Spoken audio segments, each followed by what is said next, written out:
Naging mabunga ang pagdalo ng bansa sa Climate Change Conference sa Dubai. Ayon sa Department of Environment and Natural Resources, milyon-milyong piso kasi ang natanggap ng Pilipinas bilang Loss and Damage Fund na makatutulong para matugunan ang epekto ng climate change. Si Kenneth Pasyente sa Sentro ng Balita Live. Angelique, naging matagumpay nga ang pakikibahagi ng Pilipinas sa Climate Change Conference na ginanap sa Dubai kamakailan. Yan ang sinabi ng Department of Environment and Natural Resources.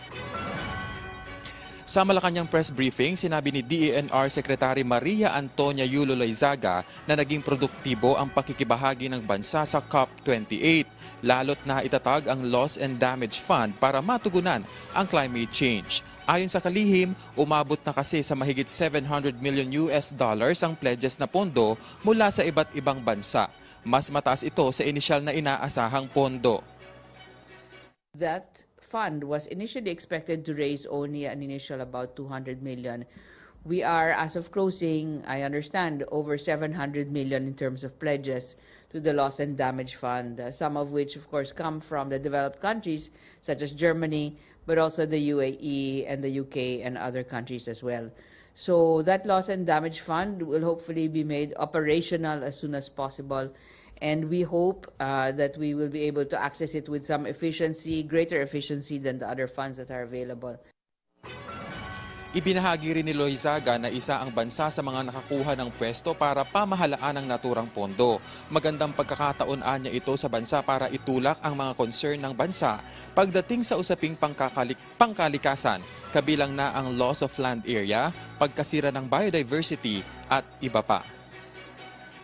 Is to continue to represent the vulnerable countries in the world that are developing and need to have special consideration given to these countries in order for us to, in fact, drive what should be the appropriate financing available for each of us. Each of the countries have unique needs, and therefore climate vulnerable developing countries, especially island and archipelagic countries like our own, need to be able to articulate our needs and have and influence climate policy in this way.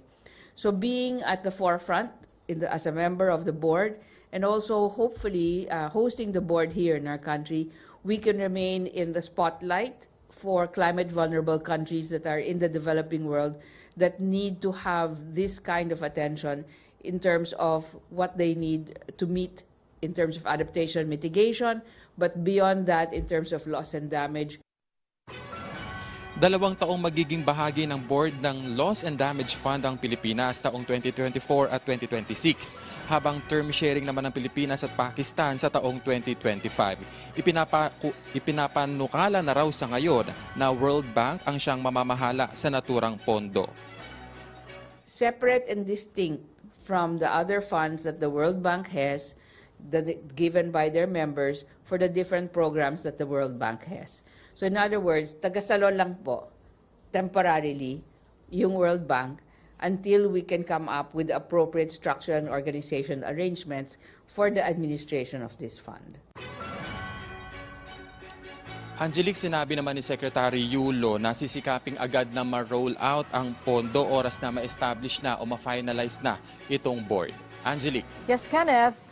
Nabanggit ba ng DENR kung sapat itong $700 million na pondong ito? Angelique, sinabi ni Secretary Yulo na far from enough itong ang $700 million na nakuhang pledges para dito sa Loss and Damage Fund. Pero mabuti na raw ito kesa wala dahil malaking bagay na rin ito para magamit sa pagtugon nga sa climate change, hindi lamang dito sa Pilipinas kundi pati na rin sa mga bansa na lantad sa epekto ng climate change. Angelique. Okay, so Kenneth, pero pledges pa lamang ito, di ba? So kailan talaga yung aktual na, ano nga ba, may makikita ba talaga tayong paglipat o pagsalin ng pondong ito at saan ito ilalagak? Yes, Angelique, sa ngayon pledges pa lang yan at ginagawan na ng paraan para mag-materialize nga itong pondo na ito. Angelique. Okay, maraming salamat sa iyo, Kenneth Pasyente.